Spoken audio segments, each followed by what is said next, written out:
Welcome to the Small Business Tax Savings Podcast, powered by Jetro. Each week, we bring extremely valuable accounting and tax tips specific to small business owners. You will be on your way to growing your business and putting more money in your pockets. Here's your host.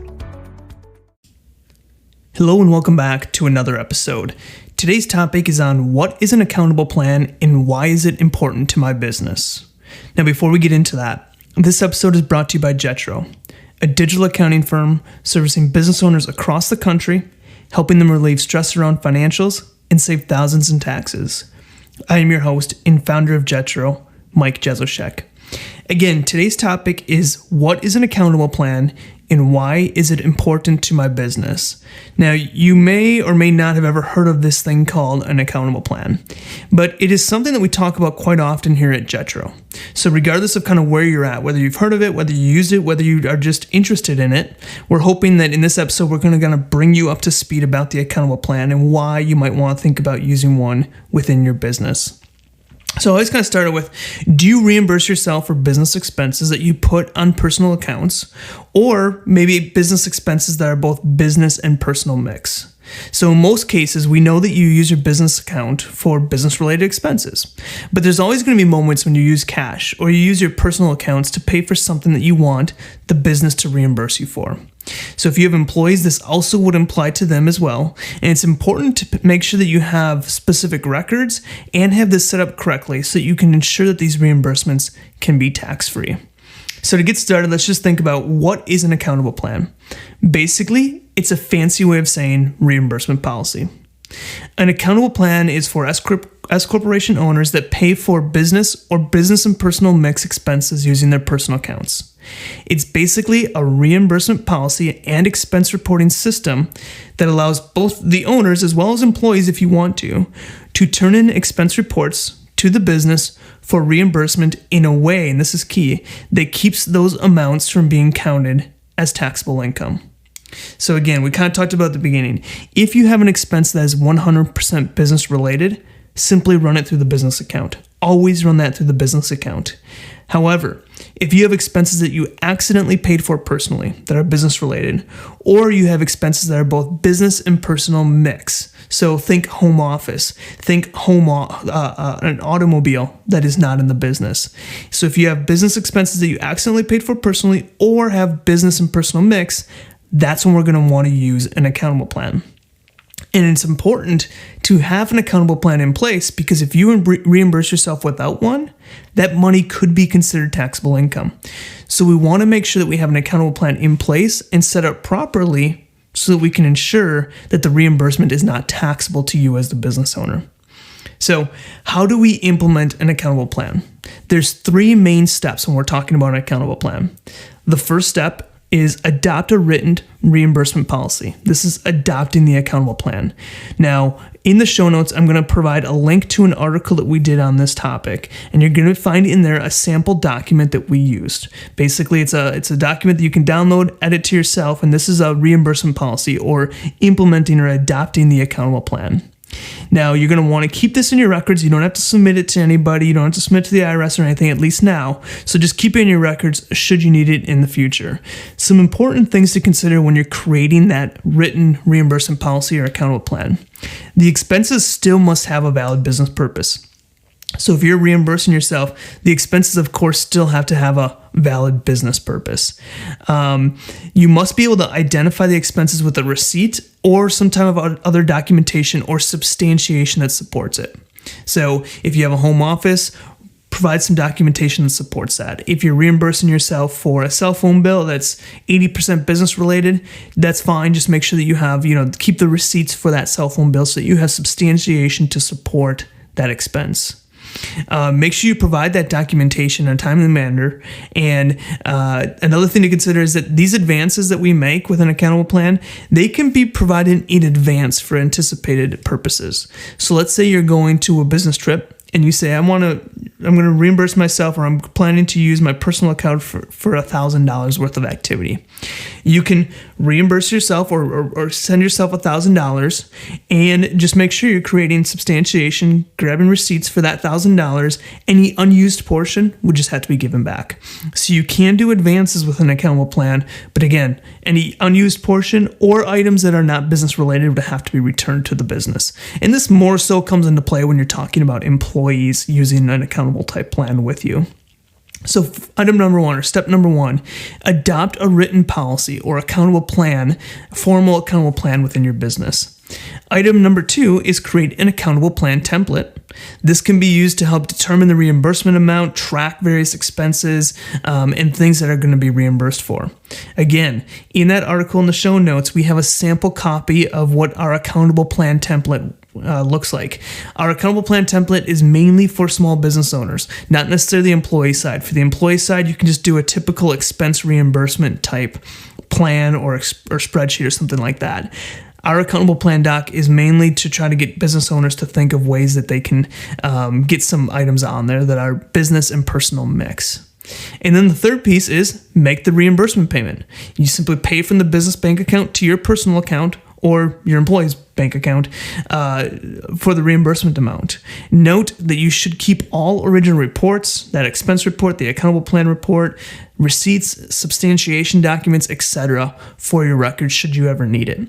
So again, we're adopting a written policy, putting it on the corporate records. We're creating a template that you can use to determine the reimbursement amount, and we're making that reimbursement. Those are the three steps. It's not very difficult to do an accountable plan within your business. So let's talk about some common accountable plan expenses.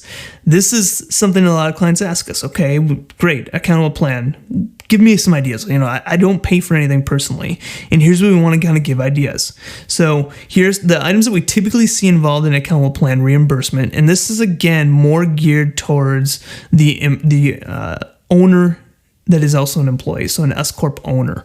Of course, if you're reimbursing employees and things like that, just create expense reports. The accountable plan is good to put in place, but when we're thinking about tax savings and where it can help you out, we're often centered on the owner. So first one would be home office. Now with a home office, of course, this is going to be business and personal mix.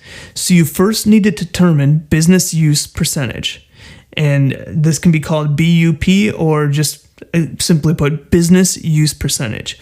And what you're doing is you're taking the square footage of your office, the business use, divided by the total home square footage. So let's say you have an office that's 100 square feet and your total home is 1,000 square feet. Your business use percentage is 10%. That means 10% of your costs are related to your business. So once you have that business use percentage, you multiply that by all the related costs to determine that reimbursement amount. So this could be mortgage interest, property taxes, rent, insurance, utilities, HOA fees, repairs and maintenance, cleaning, lawn care, etc.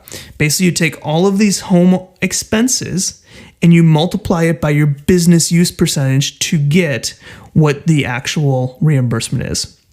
So let's say, just very easy math, let's say you have $20,000 in home expenses. This is between rent and some insurance and some utilities and everything else, $20,000.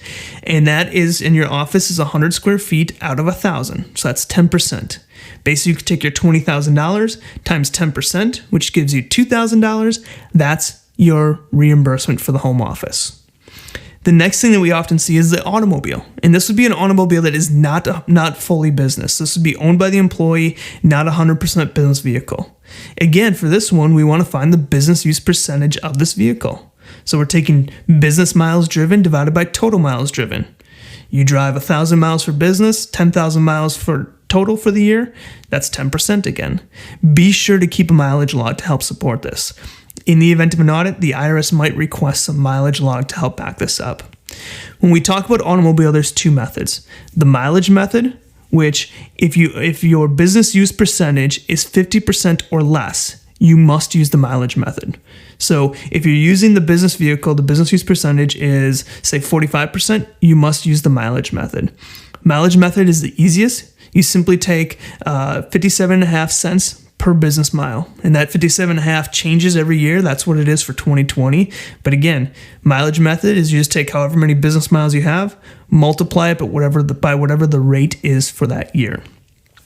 Using the actual method, we take your business use percentage and multiply that by all related costs. So this could be loan interest, this could be a lease payment, fuel, registrations, car washing, repairs and maintenance, etc.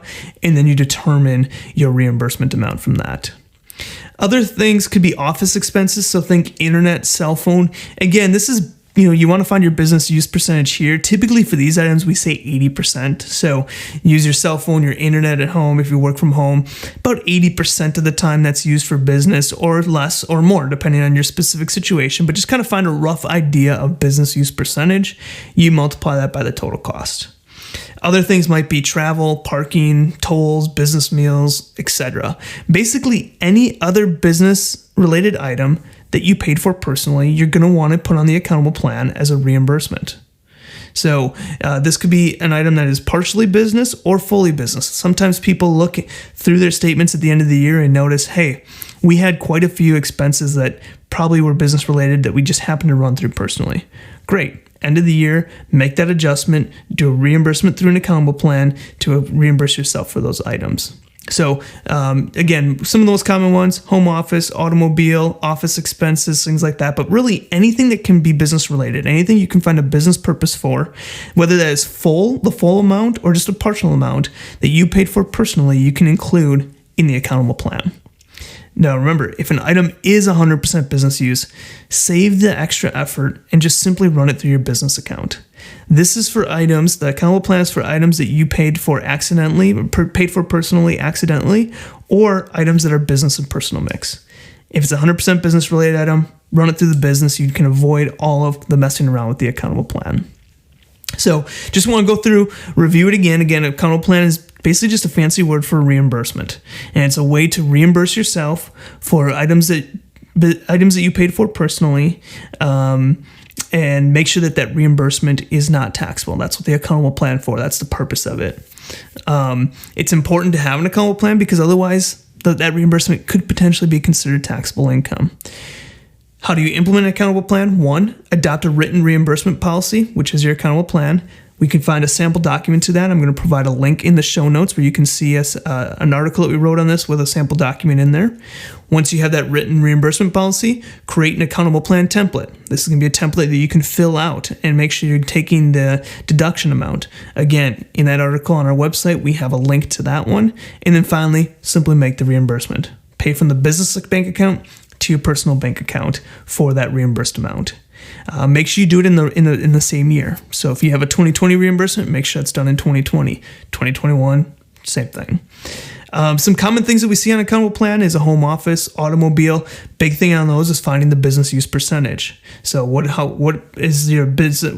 part of your home is business office? What's the square footage there? Divided by your total home square footage. Same thing for automobile. What are your business miles versus your total miles? Be sure to keep a mileage log to help support this. Again, there's 2 methods, the mileage method or the actual method. If your automobile is less than 50% business use, must use the mileage method.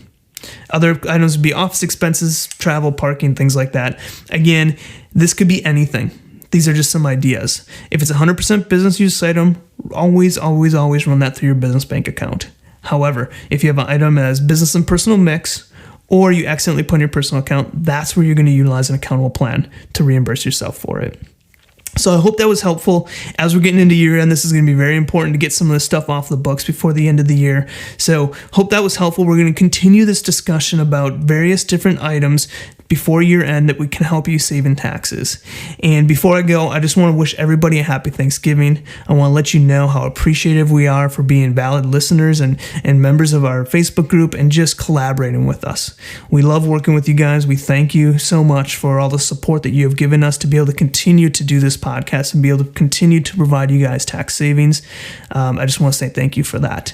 And of course, if there's questions before year end that you want answered, that you want topics you want discussed on the podcast here, do not hesitate to reach out, whether that's via email, whether that's via our Facebook group. let me know. We can make it a point to make it a discussion of it. Again, thank you everybody for being listeners, for actively supporting us, and I want to wish everybody a happy Thanksgiving.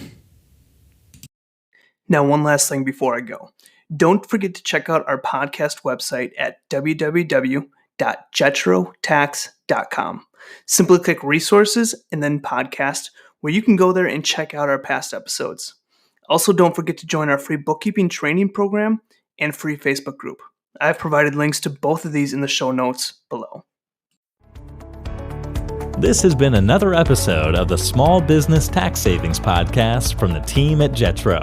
If you enjoy our weekly episodes, please leave a review on whatever platform you listen to us on and share with other business owners. If you have any questions or future topics you want to hear, email them to tax@jetrotax.com.